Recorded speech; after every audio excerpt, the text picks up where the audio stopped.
شیب ابی طالب میں جناب ابو طالب کا یہ طریقہ تھا کہ جب رات ہوتی تو لوگوں کی نگاہوں کے سامنے بستر پہ مصطفیٰ کو لٹاتے،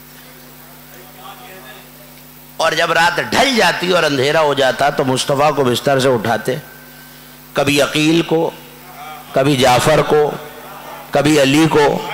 آہستہ سے جملہ کہہ کے گزر جاؤں، یہ جو شب ہجرت علی بستر رسالت پر سو رہے ہیں، یہ شجاعت تو ہے ہی مگر ابو طالب کی تربیت بھی ہے۔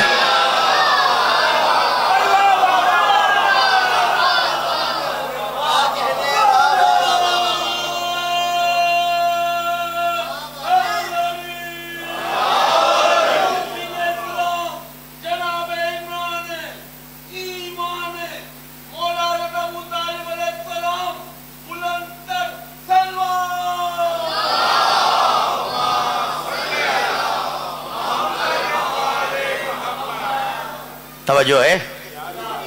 کہاں روکا ہے میں نے آپ کو؟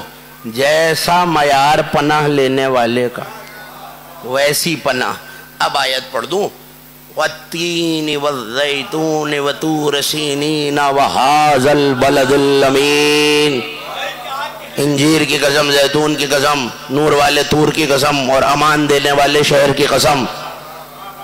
میرا تو دل نہیں مانتا کہ جڑی بوٹیاں اتنی اہم ہیں کہ اللہ قسم کھائے۔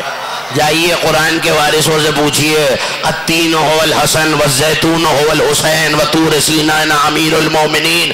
انجیر حسن، زیتون حسین، طور سینہ علی، وبلد الامین، یہ رسول کا ذکر ہے، امان دینے والا شہر۔